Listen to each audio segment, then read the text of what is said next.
Okay, so on Monday,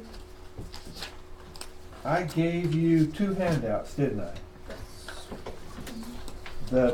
What were they, the 20 tasks that Miss Wilson needs to take care of?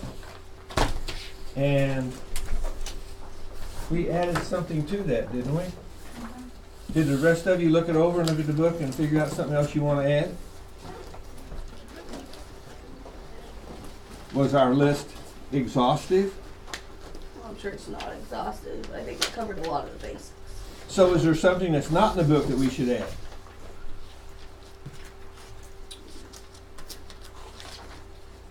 When you look that list over.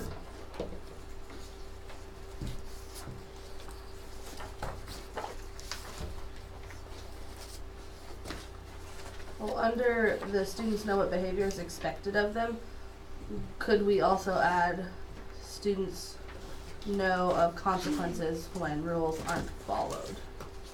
Yeah, where was that one? How far down is that one? The second one. Students know what behavior is expected of them and And consequences. Good.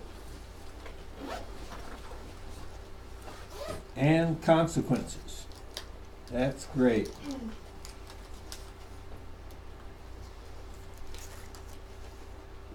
And we have both good and bad consequences, right? Mm-hmm.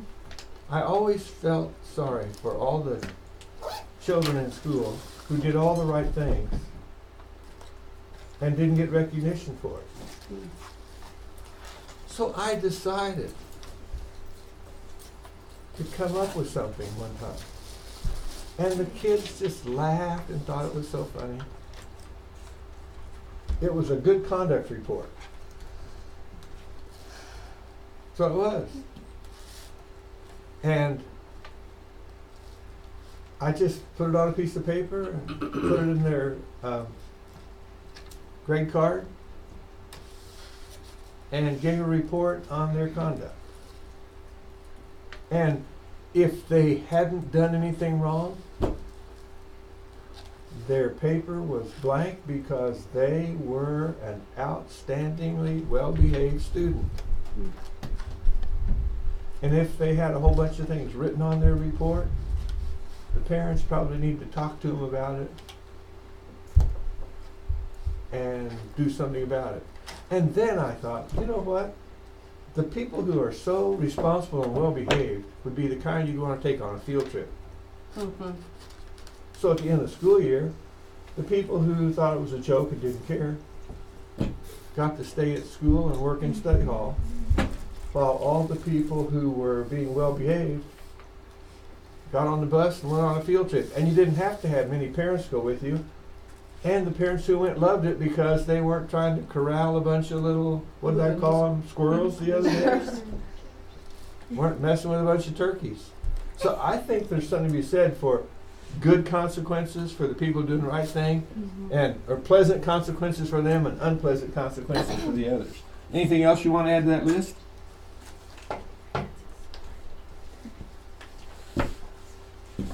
So what about the sheet of paper on being an intentional teacher? What in the world? That just looking at that list kind of wears me out. There's just so much stuff there.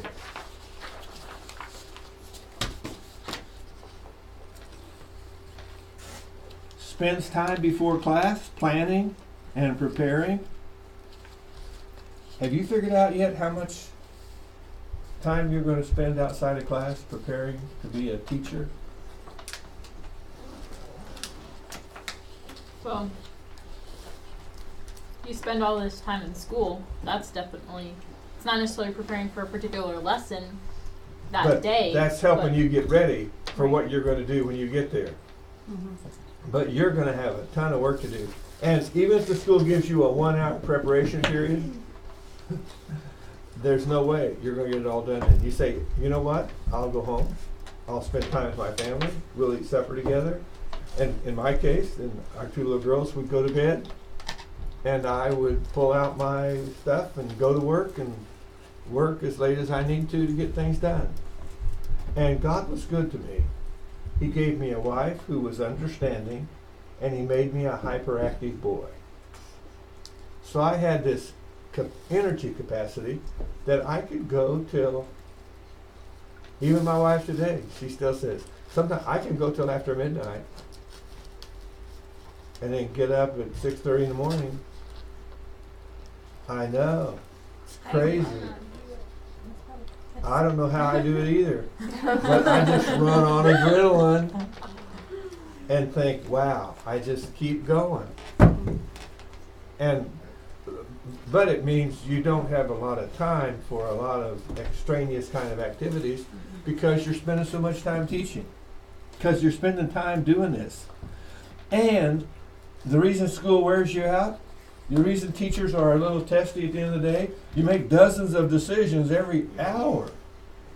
Constantly making a decision. And are you the kind of person that second guesses your decisions after you make one? You don't have time to second guess them when you're in the classroom. You just make one. Now, I will tell you this. Okay, I have a pretty poor memory. So I don't remember things. So consequently, what I do in class is I keep a pen in my hand. And it also helps me in other ways too. Just like this paper I'm writing on here today. I'll just take this one out here and lay it out here. This 20 task thing that we're working on. I'll just keep that here, and then I'll just keep it handy and write things down. And if somebody was doing something that they shouldn't be doing, you people are too well behaved in here. Somebody just reach over and thump the person next to you.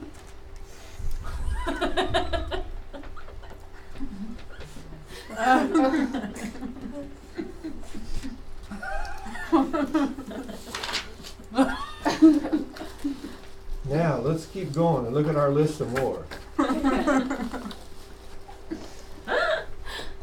Is that, I mean, and I did it because I couldn't remember. And so what would some little squirrel do? He would say, Mr. Bonine, did you write my name down? Mm-hmm. And I said, did you do something? And he goes, hey, I was just, and I turned over and I go, yeah, you were just thumping on somebody and now you are disrupting class. And I put his initials over here, turn it over and go back to work.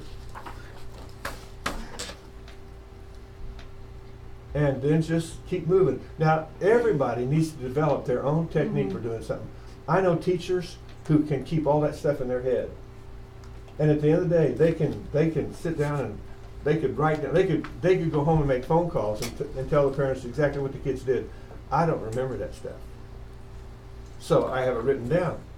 And so then when they say, what do you do with these notes, Mr. Bonine? I say, I use them to talk to your parents about what you're doing in class when I have occasion to talk to them. And their eyes get real big. And then we just move on. And it's kind of my technique. So that, can you imagine, when I was in class, I'm sitting here talking about something, and I'm looking around and somebody's doing something, and I go, and as soon as I pulled my pen out of my pocket, it was like I just picked up a gun and aimed it at them. They go, whoa, whoa. And I used these notes to make my good conduct report. Because some kids, when they get that report, they'll tell the parents, you know, he's too strict. He's just so mean, da-da-da. They just go on and on and on. And when I talk to parents, they say, well, my son says you're pretty strict. And I said, yeah. I guess the reason he thinks that is because here's his list of offenses. And I said, if I showed you the paper for the rest of the people in class, would it surprise you to know that your son has a whole page filled up and the most anybody else has is about 3 lines? Does your son have a problem with me? Am I doing, and this is a standard procedure. Am I doing something that is bothering him? Do you have any suggestions on how I could have a better relationship with your son? Is there something I can do to make things go better in our classroom? And when they would look at that list and see what their own flesh and blood was doing, you could just see them getting mad about this irresponsible behavior. I said, now I don't want you to. I said, he's already been in trouble. So I said, just tell me what I can do to help. And they said, I'll tell you what I'm going to do to help. And then the next day the kid comes to school and he goes, Mr. Mona, you got me in a lot of trouble. I said, no, you got yourself in trouble. And I'm just the guy who reports it. You're a narc. I said, sure enough, I just tattle on people all day long. Because I just don't want the grief in my classroom. You do things for a reason. That to me keeps, did you notice how that keeps coming out in the textbook? Make sure, ask yourself when you're doing stuff in the classroom. In fact, when you do your observations, this might be fun to do. When you do, not with the teacher you're observing, but when you do your observations, write down notes. And why is the teacher doing this? Why is the teacher doing this? Why is the teacher doing this? And you probably don't want to ask because they might feel like you're being critical of them. But if there's not a good reason for doing it, why are we doing it? Just ask yourself, what's our purpose here? What are we trying to do? Constantly thinking about the outcomes they want for their students. What do I want for my students? What do I want for you people in this room? I want you to leave here when you graduate and be such a good classroom teacher that the people who hire you call us and say, what are you doing at Calvary University to crank out such first-rate teachers? And I say, well, we've got this neat little program that works quite well, and if you have people in your school that you want to be teachers someday, send them our way and we'll help get them ready. And I used to tell the Christian schools that one of the things I encourage kids who graduate from Christian schools is to come back and apply for a job at your school where you attended, so you give back to the school where you learned so much.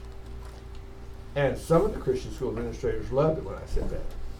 But I know some of you, just because of the certification thing, have to work in the public school for a while, or work someplace where that certificate is expected as part of the occupation, so it makes a little difference. But still, that's what I want. I want you people to be so well equipped and well prepared to be an effective teacher that you just walk in there the first day and your first year of teaching will look like you've been doing this for years. And you know what helps you as first year teachers to look like you've been doing it for years? The Christian ministry requirement. Have you noticed how much you've learned? I mean, do you remember your first Christian ministry requirement and how nervous you were? And now you get to the place to where it's just like, hey, I've got the tools, I can handle that. And that's going to get you ready to be a very effective classroom teacher. So just look for occasions to practice this stuff. Constantly thinking about the outcomes, constantly asking how each decision will move children toward those outcomes, knowing that maximum learning does not happen by chance. It doesn't. Nope. It's purposeful stuff on our part that makes this stuff. If we leave it up to chance, let's just walk in here today and just all feel warm and fuzzy and see if we learn anything. No, there has to be a game plan. There has to be something that we're going to do. Don't use time fillers. This guy who wrote this book, he doesn't like that time filler stuff. There has to be something to take up some time once in a while, okay, make it something that's useful and contributes to the learning process. What are we trying to accomplish? Is this lesson appropriate for these students in terms of their background, their knowledge, their skills, their needs? See, I don't know that much about your background, except to find out that this is the only psychology course you're taking. That's pretty sad. But that's not your fault. That's not my fault. Now I know that. I say, okay, what can I do to help make up for that? Relate your activities to outcomes. Use each instructional minute wisely. Have you ever heard of the 1 Minute Manager? There's a book in the library on the 1 Minute Manager. It's where you manage your time a minute at a time. just thinking about doing that puts a knot in my stomach. Yeah. So there's the 5-minute manager. That one still bothers me. There's the 10-minute manager. Okay, maybe I can handle that every 10 minutes. You see? Say, but you know what I personally really like 15-minute units, segments. 4 times an hour I stop and say, are we on track here? Are we taking care of this? And find something that works for you, and then that works comfortably for you, so that when you're in the process of doing it, you're not getting yourself all worked up and stressed out where you can't be the effective teacher that God wants you to be. Constantly reflecting on your practices and your outcomes. Constantly reflecting. How's this going? How's this going? When I left here on Monday, I went home and I said to my wife, I had so much fun. She said, are you ready to crash? I said, no, I'm so pumped I couldn't take a nap if I wanted to. These people are sharp people. This is going to be fun doing this for this 8 weeks. And she's praying that the old man won't wear out and die before the 8 weeks is over. And I'm going to make it. It's going to be all right. But it's nice to know she cares. Use a wide variety of methods, experiences, assignments, and materials.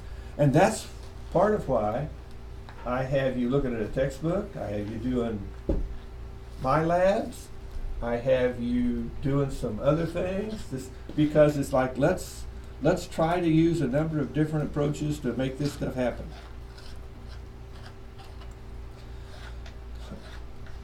Believes that we can make a difference. I really believe that if you do the requirements for this course, it will make a significant difference in your teaching career. Persistent in the face of obstacles. What was my first obstacle? I walked in here and said, is this room going to have enough seats for everybody? Maybe we should move. But see, it's like, why? Well, I've never been in a classroom that's spread out like this. Maybe we could transfer to my old classroom where I'm more comfortable. Hey, this is where you guys have these classes. This is where this class was supposed to meet. I'm the visiting professor. Looks to me like I could make the adjustment. So I just need to make the adjustment. And you know what? Every day I come in here, that tree's going to bother me less. Hey, is that somebody's tree in here? No. Okay, whoever it is, I'm sure if you tell them that he doesn't like your tree, they're going to say, well, I don't like him either. So there, you know, but it's just like, that's, you know, for me, that's an obstacle. It's an obstacle. The way this thing's set up, I'll just have to get adjusted to it and do the best I can. And you just say, I'm just going to be persistent and work through the obstacles. You keep trying relentlessly until every student succeeds. Now that's nice, but I'm going to put a little question mark by that word. Because if you have a tendency to be a little bit of a perfectionist, it might be that you're going to think, when I walk into my classroom, and if I have 14 children, all 14 of them are going to be at this wonderful place at the end of the year. And when I encountered a student that, for whatever reason, I couldn't get this kid moving that direction, I said, Lord, what am I doing wrong? So I got my Bible and said, what am I doing wrong? I went to the Gospels. I said, I'm going to study the life of the master teacher. Who is that? Jesus. And see what he did that I'm not doing. Any idea what I discovered when I studied his life? I mean, I discovered some things that he did on a regular basis that I need to focus attention on and do. But he didn't have 14. He only had what? 12? And all 12 of them turned out to be A+ students. That was so consoling to me to know that even the Lord Jesus lost one of those little chipmunks. Wow. That's pretty heartbreaking, isn't it? Yeah. But you see what that does for you? It's like, I'm not going to bat 1,000 in every person's life. And what that means is sometimes it's going to take something else or somebody else. Mhm. It's just not going to, I'm not going to be the one in this person's life. But if I can get the other 14 out of the 15 or 12 out of the 15, then I'm going to be happy with what God's doing in their life. Mm. Okay, so just don't, so don't think, okay, if somebody fails, it's all my fault. I mean, yes. I just think it's interesting. It says keep trying relentlessly until every child succeeds. So it's the until part that we say not to do, because even Jesus, he always knew that Judas would not succeed, Yeah. but he kept trying no matter what. That's up right. until that moment. He never gave up, and he never quit, and until the last moment, he was still reaching out, wasn't he? Yeah. And that's the thing. When I have someone that I'm saying, I don't know what's going on here, but I'm just this isn't working, but I'm going to keep trying, even if they don't want anything to do with me. I think I'm their teacher. This is my year. I'm going to do what I can to connect with them and to help them. So you just you don't write them off. You just keep working with them, even if it's not turning out the way you thought. And you can't beat yourself up.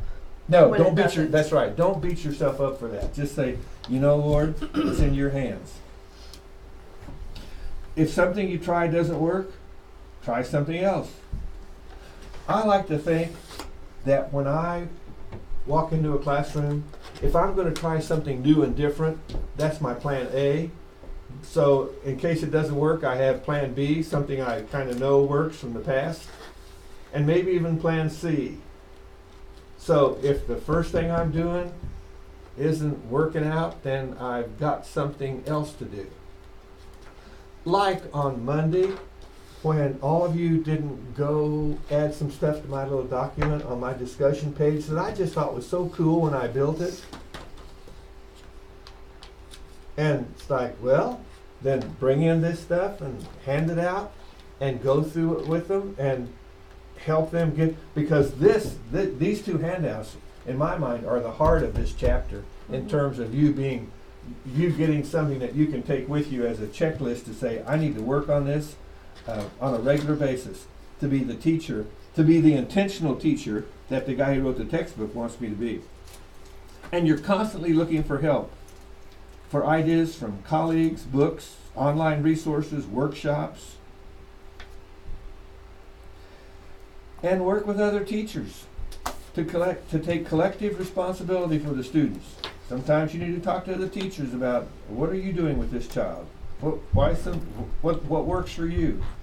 Glean useful information from textbooks and practical wisdom from other practitioners. You see somebody doing something, when you're out doing your observations, make a note and say, I'm going to try that. I'm going to try that. That's a good idea. Understand developmental levels and needs. And by the way, I mentioned my little thing about writing stuff down. I'm thinking, I've been in classrooms where they had a little cup, and they put the little things in it, or they have sticky notes. There's so many different ways to do it. You find something that works for you, and then use it. I did find something that would work one time, but I couldn't use it. The mother said, I don't know what to do about this boy. And I said, I do. She said, what? I said, I go down to the place where they sell refrigerators, and I get a big cardboard box that refrigerators come in. I put it over in a corner. I put him behind the cardboard box. Give him his work and tell him to be quiet and keep working until I call on him. Could I get away with doing that in my classroom today? No. So, it would work, I just can't do it.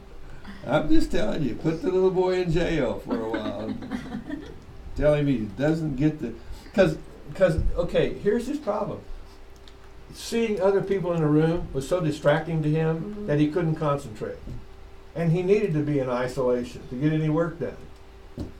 But I couldn't do that. So what I did is I took his desk and kind of turned it where he couldn't see everybody else. So he was looking off into space because he just got distracted easily. Understand developmental levels and needs. That's probably studying some stuff from human growth and development. That you're not going to take that class? Oh, who's taking that class? We do. Do all of you We take are it? supposed to. I'm planning to clip out of it. Okay, and that's fine. After But this did you know class. all that stuff in human growth and development that I'm teaching there? You can find all that stuff on the internet. And you can find abbreviated versions of some of it. You can take some of the things that we're going to talk about in here today. You can go to the internet and type that stuff in and find all kinds of useful information out there. So, know how to promote learning, memory, problem solving, and creativity. Do all of you know the serial position effect? That's from general psychology. Here's what it says. If you have 10 pages of notes that you're studying for a test, and so you go from page 1 through page 10, study, and the next time 1 through 10, study, 1 through 10, study. When you take the test, you'll do well on the first 3 pages and the last 3 pages, and the middle 3 is where you'll start to draw some blanks. It's called the serial position effect. So people in general psychology, a 2-level course, are taught to do this so they can improve their performance on grades for the rest of their time here at Calvary. So how do you overcome that? It's just a psychological effect that happens there. So what you do is, the first time you study your notes, you go pages 1 through 10. Then the second time, you put pages 1, 2, and 3 in the back, and you go from 4 through 3. Mm-hmm. And then the next time, you put 3 more back there, and you go from 6 through 5. You follow what's happening? So you keep moving the stuff around, so you've overcome the serial position effect. Mm-hmm. Isn't that fun to learn little stuff like that? Now you know. I mean, I don't know how much it'll raise your score, but it's just you learn that stuff and you say, okay, I know how to help kids promote memory now. In other words, if they're trying to memorize a little stack of 6 verses, then don't always start with the first verse. Rotate the stack of verses, and that'll help. And problem solving, I think part of that has to do with just let's find some problems to solve. And my first concern there is that school so often says, see, this is the thing. What are the adults in our world thinking? So we can't solve world hunger, so we're going to ask the children in school in the 5th grade to tell us how to solve world hunger. If the adults can't figure it out, how are the kids going to figure it out? Let's give the kids something they can actually do. I mean, they're talking about world hunger in the textbook because they want you to realize there's starving people in the world. Well, do we know of any hungry people in our neighborhood or community? Mm-hmm. So is there anything we could do to help those people? Could we all bring a little bit of food and put it in a basket and then deliver it to that person who's hungry? Or some clothing for someone who needs something for their little kids? Or someone who's had a baby and diapers and baby food are expensive and they're short on money, so can we all go buy some over the weekend with our parents and then bring it to school and put it in a box and take it to them? And in my mind, that's solving a bigger problem than trying to figure out how to solve world hunger.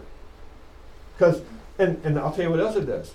If the kids take on a problem somewhere and solve it, have you ever been a part of a group that addressed a problem somewhere and did something about it, and what you did made a difference? Mm-hmm.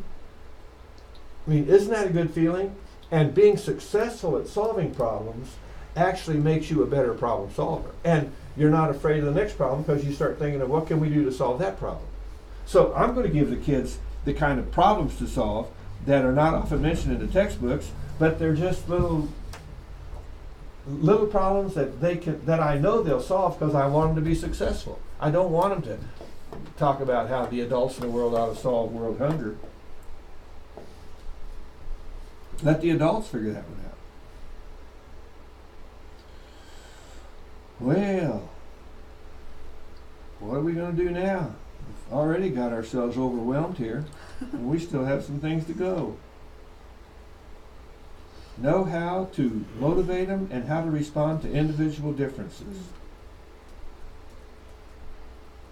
What does that mean? You have to be creative in getting the children to reach the goals that you've set before them. And some of my creative things will really connect with some people, and others, it just didn't do anything for them. So I need to figure out how to take that person and reach them. Links back to differentiation. That's right.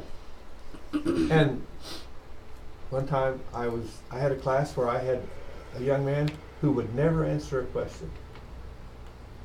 And so I thought, I'm going to do this. I think I can get him to answer questions if I just call on him in person. And then once he answers, no matter what his answer is, I'm going to commend him for it and thank him for contributing in class. And then at the end of the class, while he's going out the door, I'd say, hey, thanks for contributing today, and I'd give him some little prize, usually a little candy bar or something. And one of the girls in the class, who was very observant and who was going to be a teacher when she grew up, so she's already taken notes on you, she goes, Mr. Bonard, I know what you're doing. I said, what? She goes, with Jerry, I know what you're doing. You're trying to get him to participate in class by asking those questions and then being very positive about whatever he says, even if it's wrong. How old is this girl? Junior high. And she said, and I know exactly what you're doing. And I see you giving him those candy bars when he leaves class. I said, you're going to be a teacher someday, aren't you? She goes, yes, I am. I said, well, then don't tell anybody about our trade secrets. She goes, okay, I won't. And I thought, it's okay. Even my own daughters figured out what I was doing when they were little. We're on our way home from school. We drive right by an ice cream shop. The youngest says, Dad, can we stop and get an ice cream? And I'm going, I don't think so, not today. Oh, Dad, you never let us have ice cream. Never let her have ice cream. We stop there about half the time they ask, what's this girl's problem? I mean, I don't say that, but I'm just thinking, I just keep driving. I said, sorry, not today. And her sister goes, if you'll say, okay, Dad, whatever you say, he'll stop and buy ice cream. And so the youngest one goes, okay, Dad, whatever you say. And I pulled around a block. Now, who's messing with who here? That's my question. And it's like, aren't we messing with each other? She's figured out how if you say the right thing, this is what happens. They say the right thing, this is what happens. We're both happy campers. I got them to cooperate with my game plan, and they got their little ice cream cones. And I just think, and I thought, you know what? This even works when they know what you're doing. Because that's the way God built these little critters, to be responsive to what we do. And He made us social creatures, so let's do some of those social things. Okay.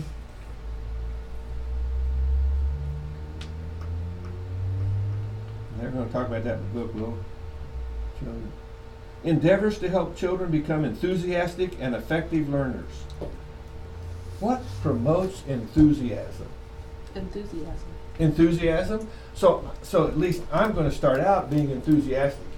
If I can't be enthusiastic about what I'm teaching, I probably ought to be looking to do something else other than be a teacher.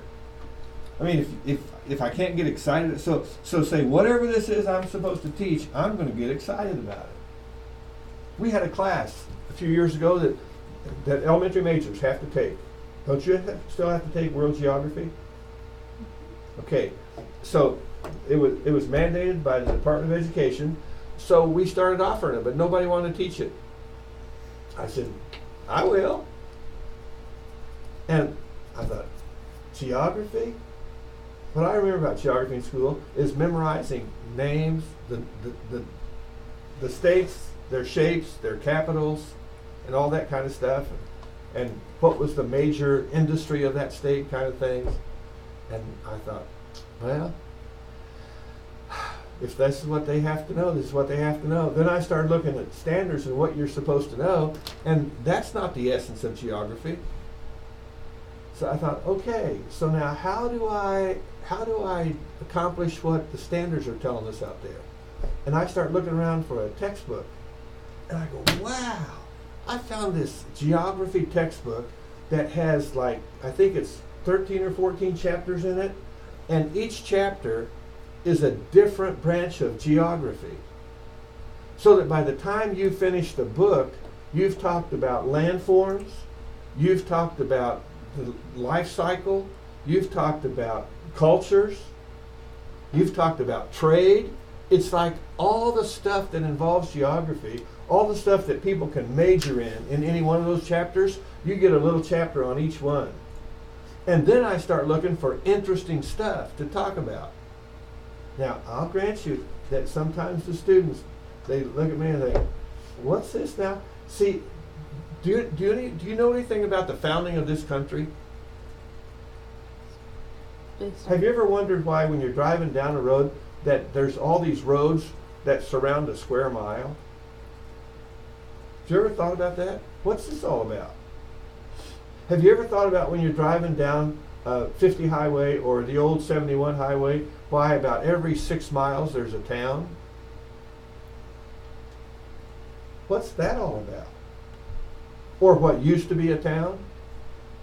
And it's the way they laid this country out. The government laid it out in what they called townships that were, guess what, 6 miles wide, 6 miles long, 36 square miles.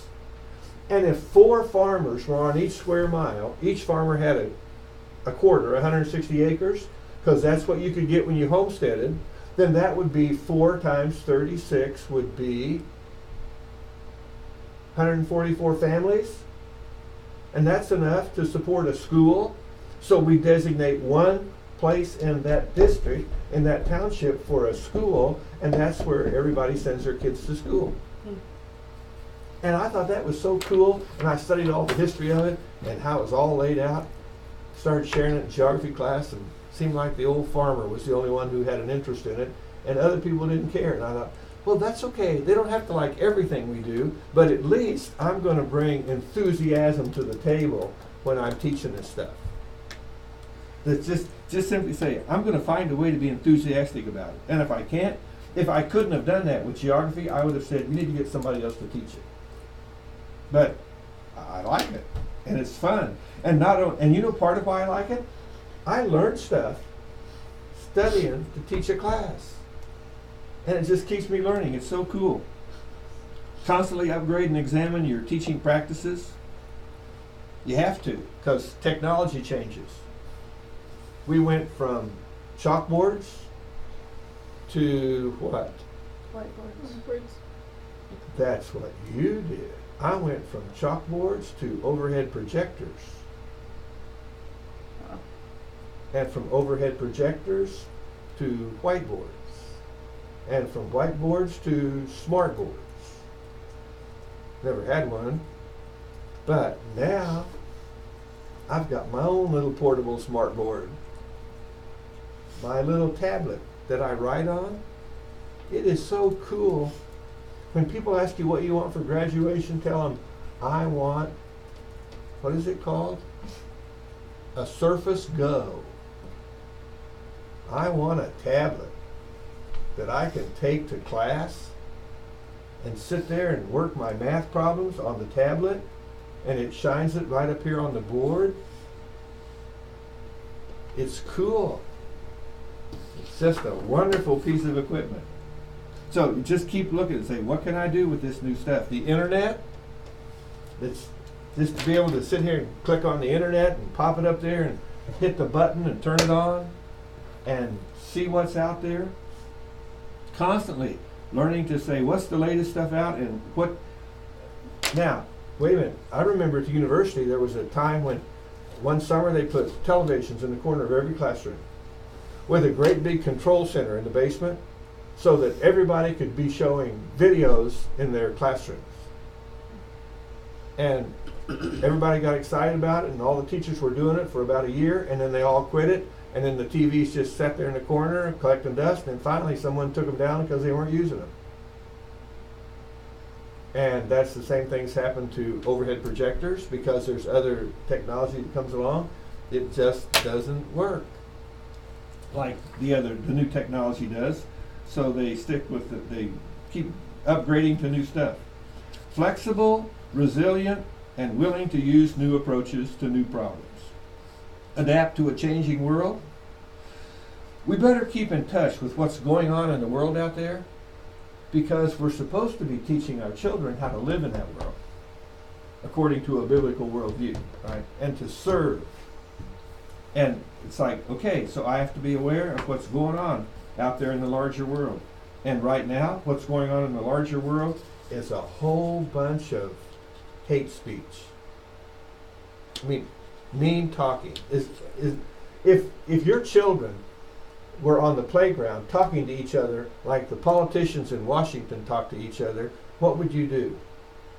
Would you have them sitting someplace in timeout where they couldn't play with each other until they learned to be civil with one another? Would you? Somebody needs to go to Washington. I wish some of those elected officials, teachers from grade school and high school, would send them an email and say, shame on you. I thought I taught you better than that when you were in my classroom.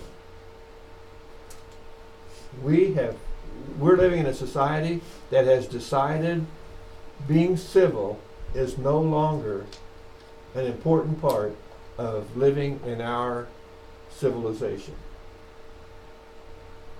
If I don't like what you're doing, then I should do what? Make your life miserable. If I disagree with you, that makes you a non-person. It's like, no, no, no.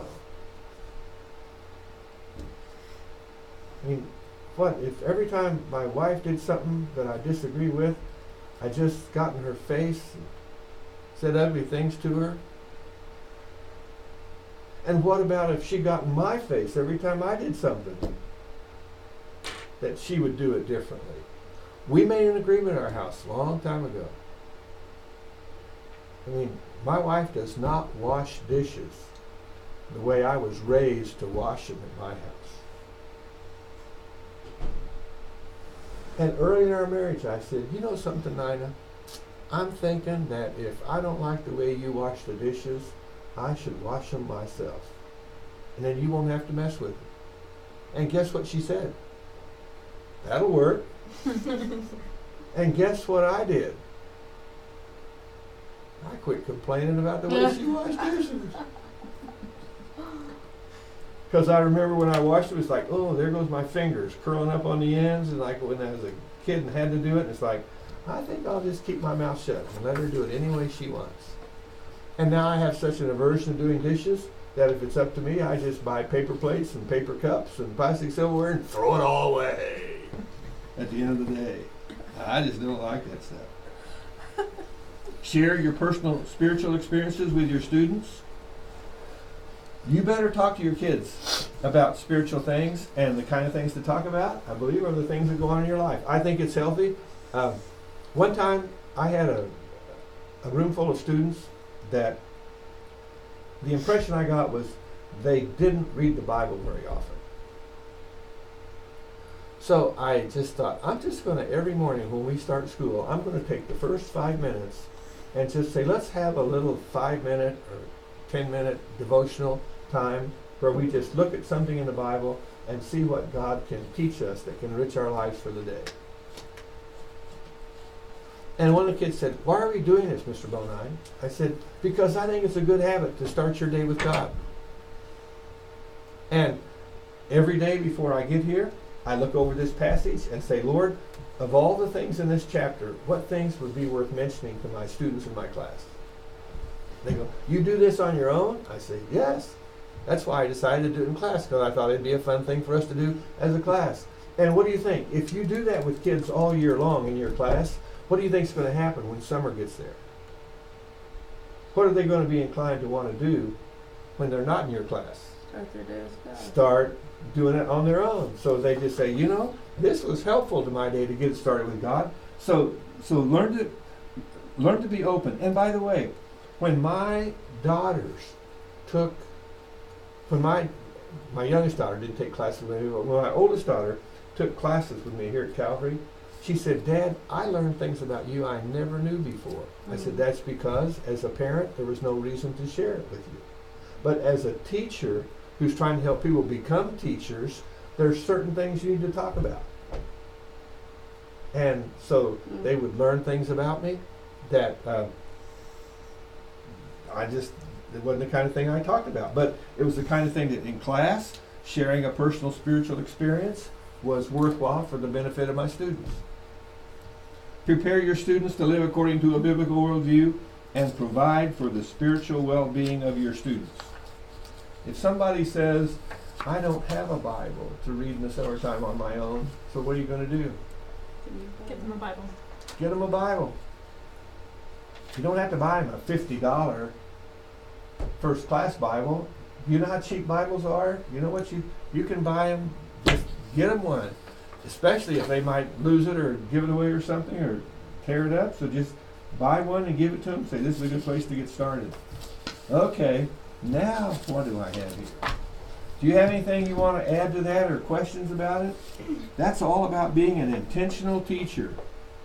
I do have a question. Go ahead. The last three items on that list, are those applicable even in the public school setting? Like, how would you go about? Because, I mean, there are obviously mandates and rules about essentially shoving your religion on your students.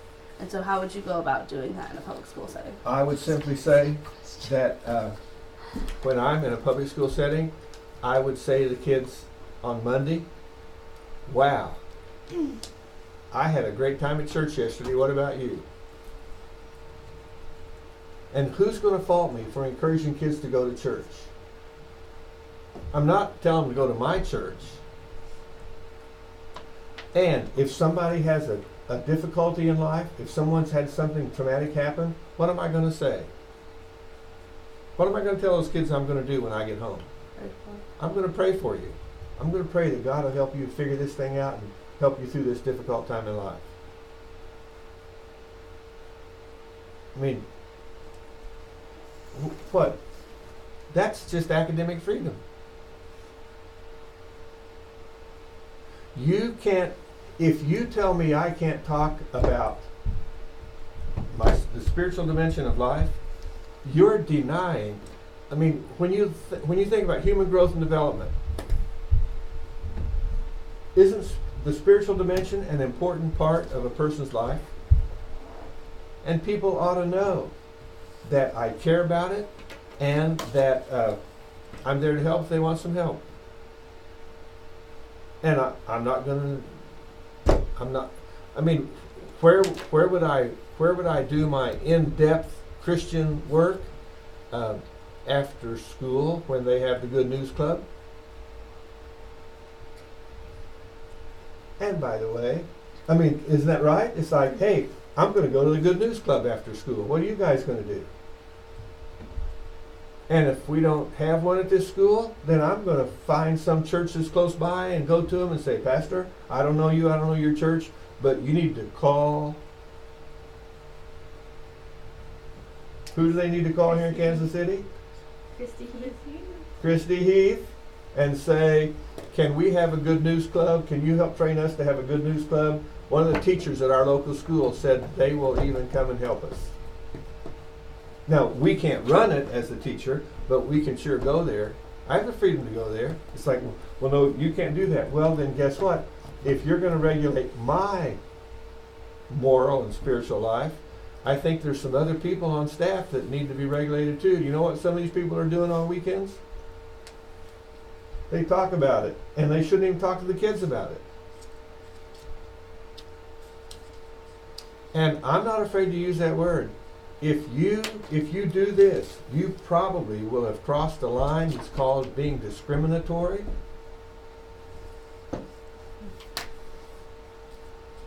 And I know some public school teachers who actually say, probably every year I have to say something to my principal or to an administrator that I know might get me fired. But I'm thinking if you go back to the Old Testament and you look at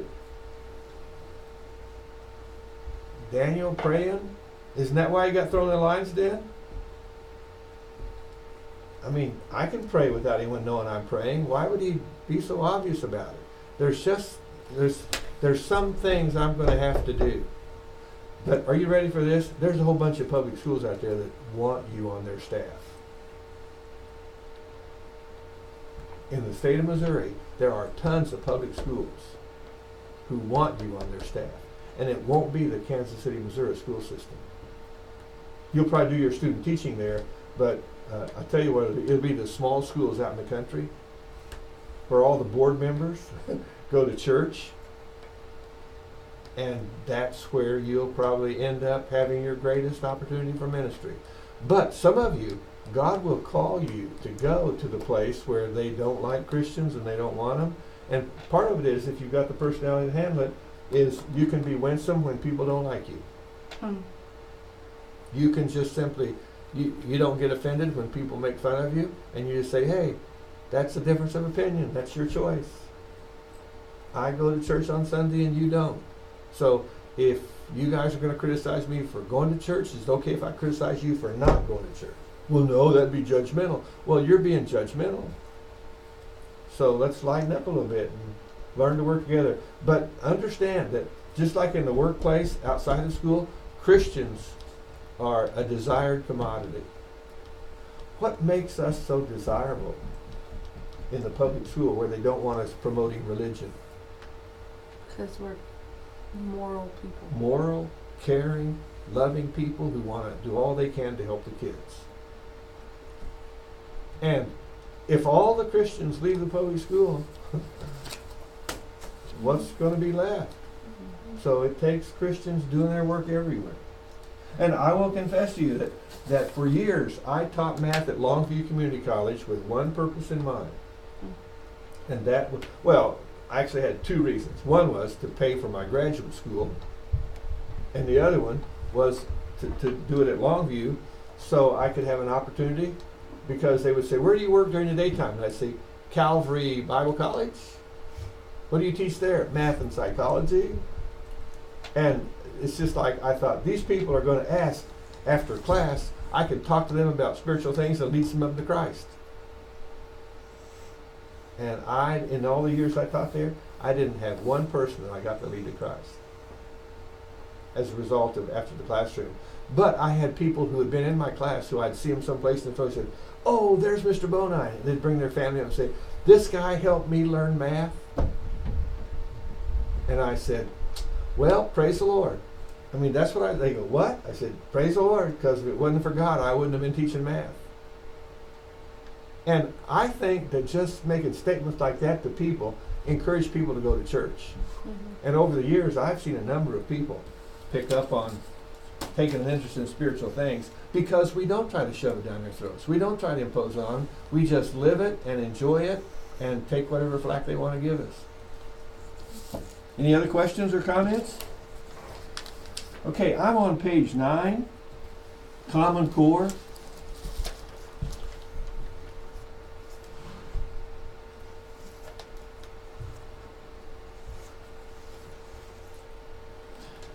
What's this Common Core stuff?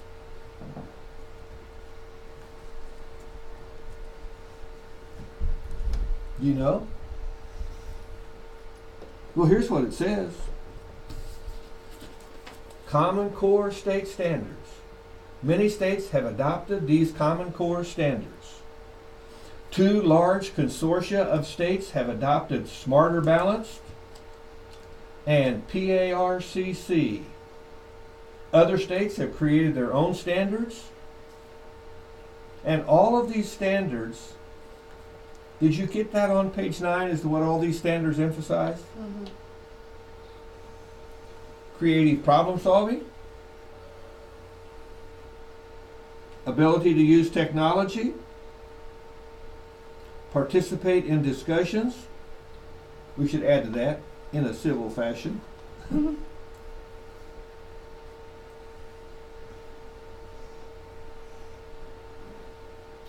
Writing, speaking, and argumentation.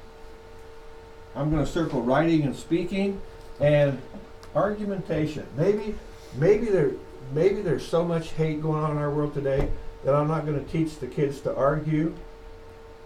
I would rather teach them, what's the other word that has a better sound to it? Debate.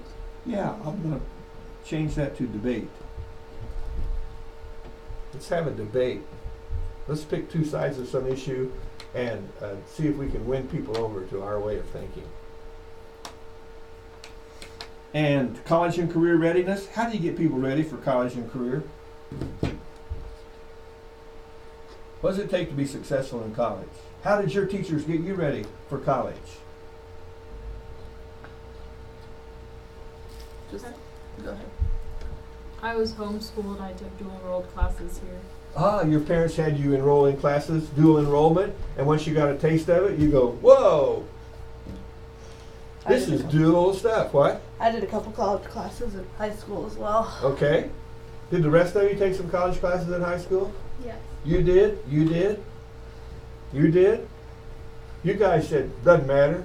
If my friends are going to college, I can do it too. Sign me up. Right? I went to college because I got a job the summer after I graduated and I didn't like working. And I said, you know, this working isn't any fun. I think I'm going to bail out of here and go to college in the fall. Then I had to figure out what I was going to major in. Mm-hmm. And I grew up on a farm and I was good at math.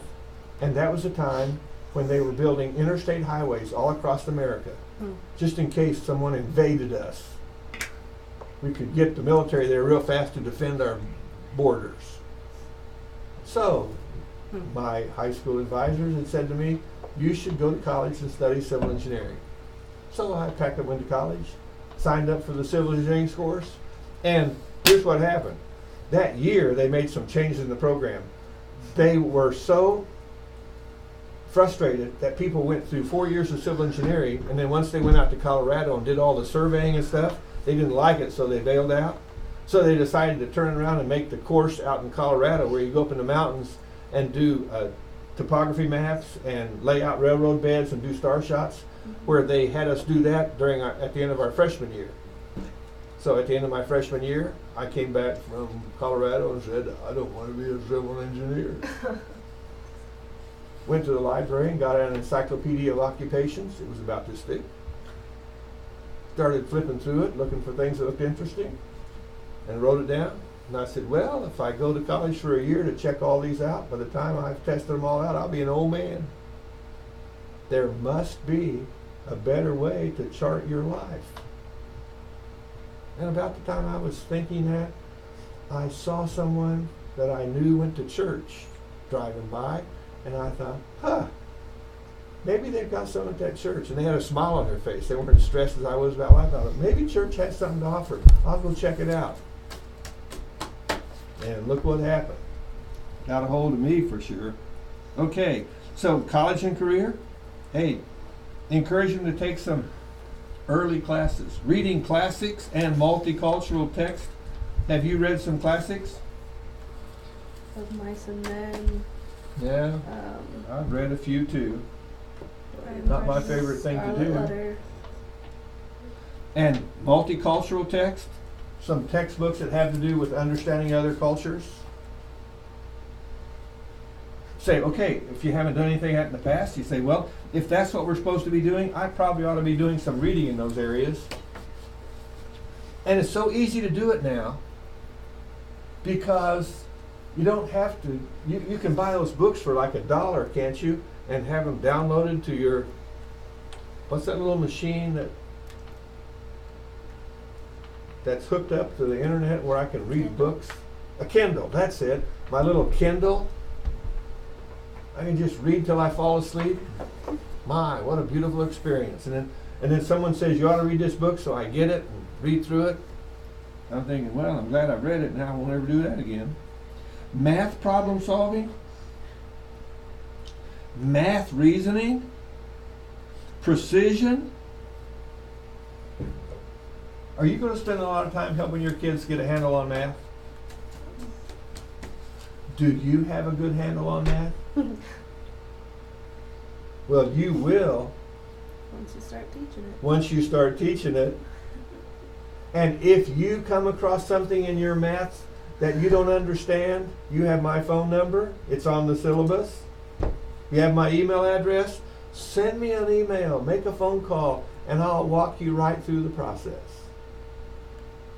Because that's the reason I get people at the college level who don't know math, because they had teachers who didn't know how to teach math very well. Have you had the class on teaching arithmetic yet? Okay, wait till you take that class. When you take that class, you'll come out of there going, whoa. In fact, here's what used to happen when I would teach it. I was teaching them with the idea that these are the kind of things you do to give kids hands-on experiences to learn mathematics. And they would go, how? If my teachers would have done this, it would have made math a lot more fun. It would have made a lot more sense to me. So see, if you had a bad math experience, it's not your fault. It's because you had a teacher who didn't do the kind of stuff that you're going to learn when you take your course on how to teach arithmetic, how to teach mathematics. And if by the time you finish that course, if you haven't got everything figured out, you call me. I mean, I would walk you through it over the phone. I would help you figure that stuff out. And if you get out there and start teaching and you're having a math concept that you're struggling with, you call me and say, what do I do to teach this concept? I used to go to teachers' conventions, and I would walk into the workshop, and the title of the workshop was Helping Teachers Teach Difficult Topics. Mm-hmm. And I would pass out index cards and have everybody write their problems on the card, and we would spend the whole hour just working the problems. And somebody said, how do you know someone's not going to ask a question you can't work? I said, I don't. If they ask one I can't work, I just skip it and go to the other one because I have more cards than we can cover anyway. But if you've been teaching a long time, so that's the other thing. Connect with a teacher that's been doing this for a long time. Okay. Most chapters in this textbook are going to say something about Common Core stuff, so you'll be okay there. Page 10. Man. What's the role of research in education? What good is all this research in education? Say, well, I'm going to read some research and learn something about what's going on out there, what works and what doesn't. In fact, page 13, isn't it? Where is it? That's where I said I found it, on page 13. The last paragraph on page 13. The What Works Clearinghouse and the Best Evidence Encyclopedia. I went to those two websites. They are fantastic. So put those down somewhere. In fact, you might want to go Google them and say, I'm going to favorite that one so I can look at it from time to time. Excellent stuff. And there you go. I just took care of that page. Page 15. I'm looking at that clock thing and see I have 10 minutes. How could that be? I think this class should go till 2 o'clock, don't you? No, okay. Yeah, you got things going on. Okay. Page 15. Did you guys all read this theory into practice thing? Let's say you're in the market for a new car. Did anybody read that paragraph? Before laying out your hard-earned money, you probably review the findings from various consumer research reports. You want to know something about how various cars have performed in crash tests. Which cars have the best gas mileage? What's the trade-in value? Who does that when they go buy a car? Raise your hand if you do that when you buy a car. 1, 2. What? You guys do all that Well, stuff? at least my dad helps me do that. Yeah. All right. All right. You guys, I'm telling you. Wait till I get home and tell my wife about this. You people are phenomenal.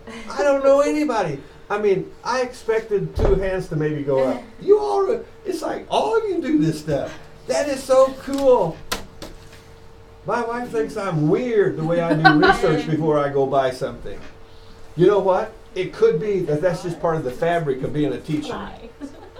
So, you know what I'm thinking? See, that weird part of our lives is what drives us to be outstanding teachers, because we keep doing the research to find out what can I do to get better at what I'm doing. How can I be a better craftsman of the skill of teaching? Wow, I'm impressed. I am thoroughly impressed. That is cool. You people are good people. I just want you to know that. Page 16. Before you can become an intentional teacher, you have to become a certified teacher. Wrong. Wrong. Did anyone react to that when you read it? Yes. I was a little confused. I'm like, Huh. that's weird. Yeah, it's weird. It's wrong. He's wrong. The guy's a smart guy. He's got a lot of good stuff here, but he missed it. I don't know how many years I taught before I had a teaching certificate. When you finish your program of study here, let's see, you'll be certified to teach in Missouri, right? So you couldn't teach in Kansas because Well, I That's mean, what? you'd have to take a couple extra classes. but because just depends on the state. you can't be an intentional teacher in Kansas because you only have a Missouri certificate. Give me a break. Now, his point, I think, is that you have to become a certified teacher before you're allowed to get in the classroom and do this. Yeah. But he doesn't know about all these Christian schools out there that would hire you before you, if they would. And in fact, are there some public schools that will hire you and let you work on your certificate while you're working for them? They'll give you a time. A that you have to provisional get kind it. of thing, and a Yeah. time, yeah, because they want teachers so bad. Yeah. So you can become an intentional teacher without having a certificate. But I'm not bad mouthing certification, because remember I told you I was at one time certified to teach in Missouri and Kansas and Illinois. It's just that I had to pay money to keep the Illinois and the Kansas certificates, so I let them drop. But I'm a lifetime certified school superintendent in the state of Missouri. Woo. Page 17, 10 principles of effective teaching that form the basis for most teacher certification tests. What? Yeah, that's right. If you're going to take a teacher certification test, page 17 gives you the 10 principles of effective teaching. What is that you guys use? What did you say you have to do? If you don't have a textbook here where you can copy that page, you do what? You photo? Screenshot. That's it. Screenshot that one. Got to learn the language here. Screenshot that one. That needs to be screenshot. Page 18. Questions? Comments? Page 18. Beyond certification. Mentors. Professional development. And talking to other teachers. That'll work. Oh, and professional publications. Yeah, sometimes not. Professional associations, but that can be expensive. Yeah. But I wish they would have added there Google. Have you found out how valuable Google is? I mean, Bing too, but whatever search engine you like, just look this stuff up. It's so helpful. And on page 19, on the web there, all that stuff on the web, I tried to look a bunch of that stuff up on the web, and this will wear you out. There's what, 1, 2, 3, 4, 5, 6, 7, there's 8 things there, and I didn't find anything useful till I got to number 8. And that's the one I circled, bestevidence.org. And the rest of them, I thought, save your time. I mean, if you're busy. If you're not busy, go ahead and mess around with Google. You might find something, but okay. That's enough of that one. Page 23. Yeah. See, when I have to, I can get moving in here. Cognitive development. No, we better save that. Cognitive development. How do children develop cognitively? No, I'll give it to you. The author of our textbook basically has you studying Piaget and Vygotsky. And this is from Human Growth and Development. I can recognize the word, but So just put this in your file, and it kind of gives you an overview of these. So it's just a handout from a Human Growth and Development class. And on the back, it's got those Erickson things that have to do with helping people become a whole person. And before you get too hung up on the back, I mean, the front gives you an overview of all these areas, and you can take it home and read it. And if you have questions about it, you can ask it next Monday when we meet again or some other time. But on the back, when you turn over to the back, before you get too bogged down in all that, just circle trust, autonomy. See on the back of this thing? Just circle trust, autonomy, initiative, industry, identity, intimacy, generativity, and integrity. And if you work on 2, 4, 6, if you work on those 8 things in your own life, and then work on those 8 things in the lives of students, guess what'll happen? You'll have those kids ready for college, for a career, and for life. Now let's talk about what the author here says on page 23 about children's cognitive development. Children do not think like adults think. You know that, don't you? Have you ever heard a parent say to a child, "What are you thinking?" Because the child's not thinking like an adult. What they ought to say is, "Tell me what you're thinking." Here's a little kid laying in the middle of the kitchen floor. Big bump on his head, fat lip, hit a chair. The drawers are pulled out. What happened? I was trying to get up on top of the counter to get a cookie. So you pulled the drawers out and you're stepping on the drawers to get up there, and one of them slipped, you slipped and fell and cracked your head. What were you thinking? Why do we ask that? Adult wouldn't do that because he wouldn't have to. You could just reach it. A little kid's just looking for, it's like, so tell me what you were thinking. You were thinking, I'll bet I could step on those drawers and climb up there. That was a bad thought, wasn't it? I mean, that wasn't a good idea. Let's talk about what you're thinking. I wonder what would happen if you stuck this wire in that outlet. That's a bad idea. Don't do that. And instead of saying, what were you thinking, just say, tell me what you were thinking. Tell me what you were thinking. Get inside the kid's head. Nature and nurture. Which is it? It's both, isn't it? It's both nature and nurture. Watson thinks it's all nature, behaviorism. And Piaget and Vygotsky focus on the nurture part. They emphasize the nature part, and Watson emphasizes the nurture part. And we'll talk about that on Monday, won't we? I remember talking about nature versus nurture in my high school psychology class. I loved it. Yeah. Granted, it was a public school education, so it wasn't from a biblical worldview. But I really loved psychology and sociology. And for my associate's degree, I did a lot of the human,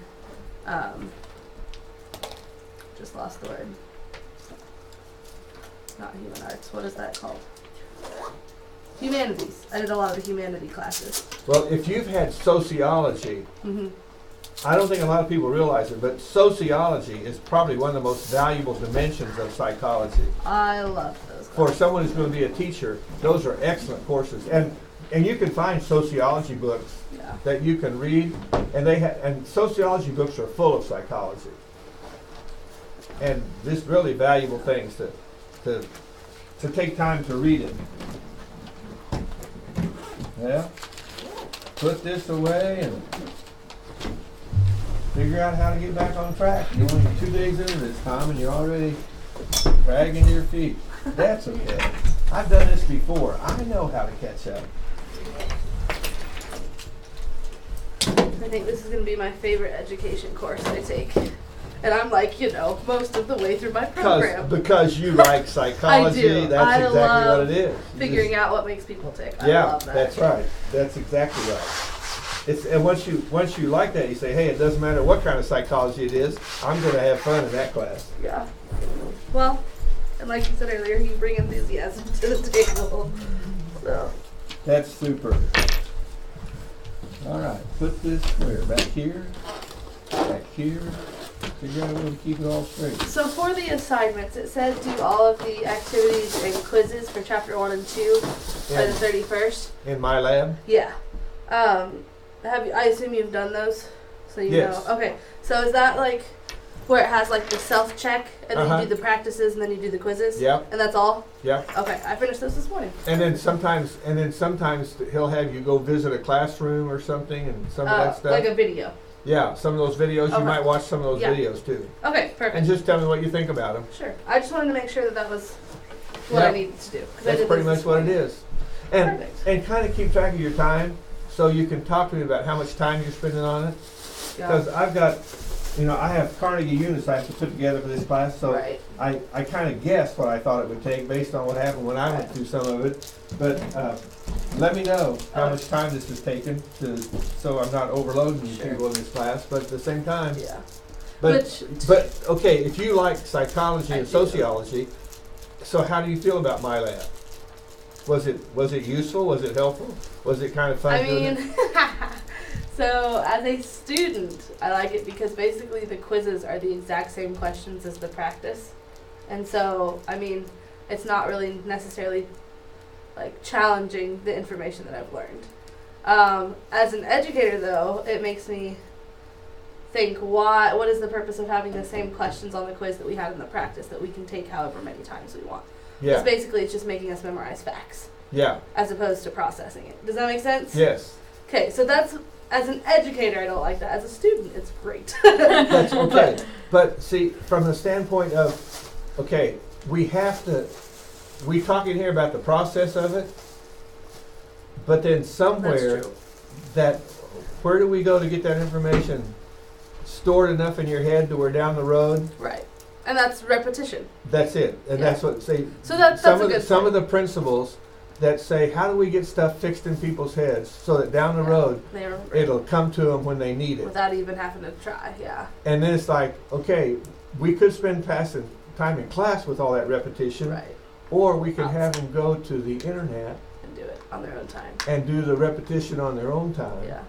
Which, and I was able to take the chapter 2 without even reading the chapter 2. Because you've had that stuff before. Yes, partially. And I'm a good test taker. I'm really good at being able to analyze the question Mhm. and be able to pick up clues from it and select from a multiple choice Mhm. format. This is probably going to be the answer. So, yeah, I don't know. And, I was able to do it without reading the chapter. I don't and know. part of what I'm trying to do here too is that,